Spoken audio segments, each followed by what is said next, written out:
더 이상 머뭇거릴 여유가 없습니다. 존경하는 1370만 경기도민 여러분, 경기도지사 이재명입니다. 줄곧 우려해왔던 코로나19 3차 대유행이 본격화했습니다.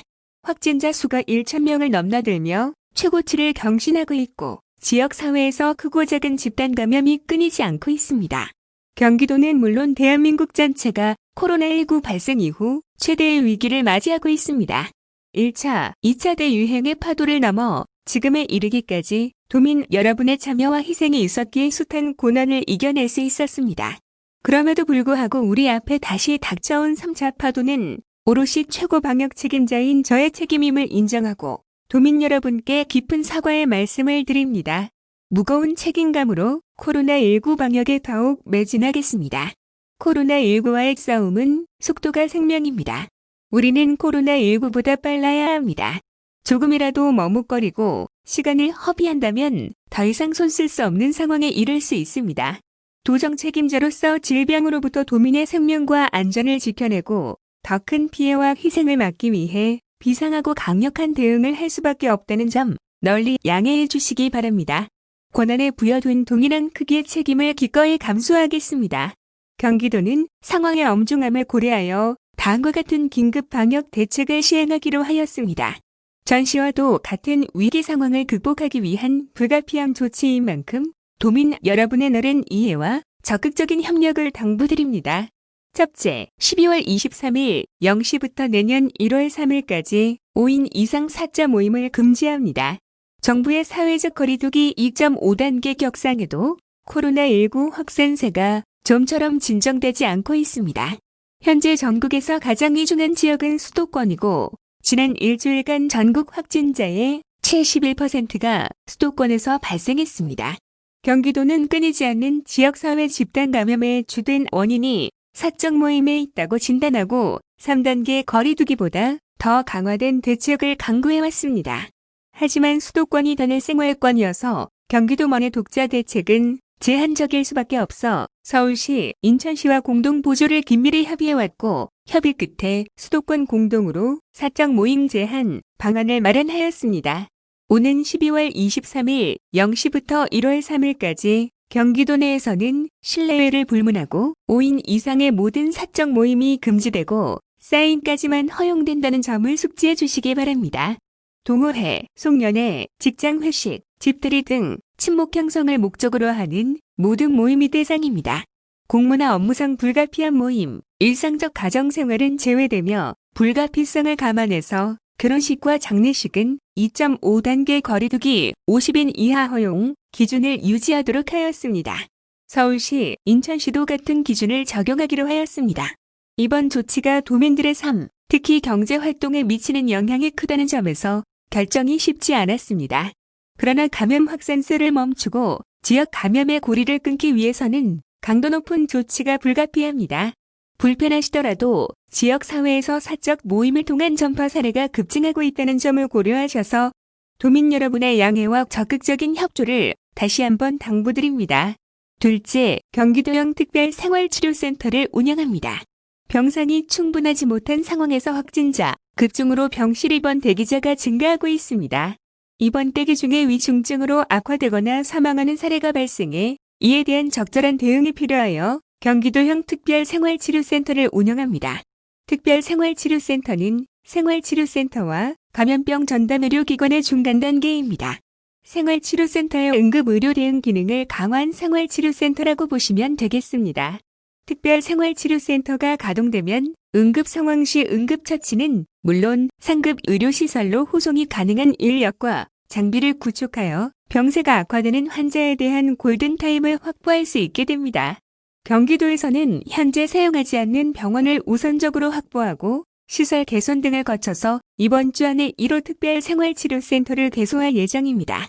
셋째, 의료인력 긴급동원 행정명령을 준비 중입니다.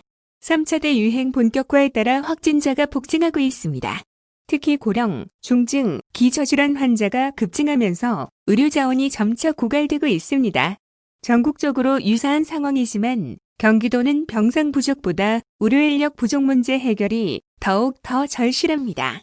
이미 여러 중소민간 병원들의 협조로 병상을 늘려가고 있고 경기대 기숙사를 비롯한 생활치료센터용 대형 시설 역시 차근차근 확보해 나가고 있습니다. 문제는 의료 인력 수급이 병상 확보에 미치지 못한다는 점입니다. 중앙정부로부터 지원받는 인력이 있지만 수요에 비해 턱없이 부족합니다. 지금은 민간 의료기관의 협조가 유일한 해결책입니다. 경기도에서는 종합병원급 의료기관과 의료인력 지원에 대한 협의를 진행하고 있습니다. 최대한 협의를 통해서 자발적 협조를 이끌어내되 상황이 급박한 경우에는 행정명령을 통한 의료인력 긴급 동원도 준비하고 있다는 점 말씀드립니다. 비상한 시기에는 이에 맞는 비상한 대책이 필요합니다.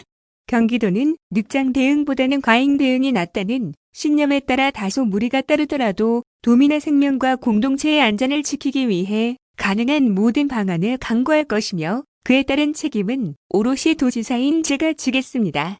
다시 한번 의료인 여러분께 간곡히 호소드립니다. 지금까지도 최선을 다해 주셨지만 조금만 더 헌신해 주시기를 요청드립니다. 넷째, 소방공무원 의료, 구급 인력을 코로나19 방역 일선에 투입합니다. 민간 의료 인력과는 별도로 경기도는 간호사 및 응급구조사 자격을 보유한 소방공무원과 교육대기 중인 예비 소방공무원을 최근 집단 감염이 발생했던 부천 효플러스 요양병원처럼 의료인력 부족으로 어려움을 겪는 긴박한 현장에 투입하겠습니다. 1차로 확보된 의료, 구급인력 40명이 12월 23일부터 순차 현장에 배치되며 12월 중 추가 인력을 발굴할 계획입니다.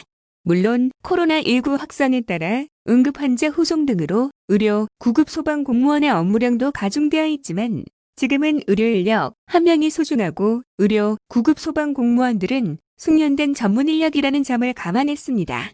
아울러 소방사별 탄력적 인력 배치를 시행하고 상황에 따른 구급대 인력제 편성 등을 통해 본연의 소방, 구급 행정도 차질 없이 수행될 수 있도록 만전을 기하겠습니다.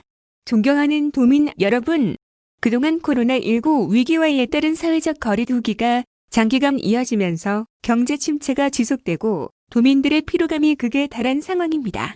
이미 많은 도민들께서 생계 위협을 받고 계시고 지속된 경제 침체 속에서 새롭게 시작된 3차 대유행은 지역 경제에 심대한 타격을 주고 있습니다. 지금은 가용 자원을 총동원해 보건 방역에 집중하면서도 동시에 경제 방역에도 총력을 기울여야 할 때입니다.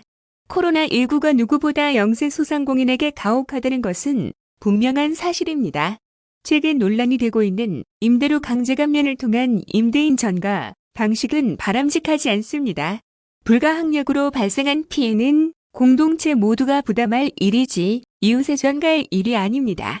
지금의 경제 위기를 극복하려면 특정 영역에 대한 선별적 현금 지원이 아닌 근본적 대책으로 매출 증대를 통한 경제 활성화가 기묘합니다.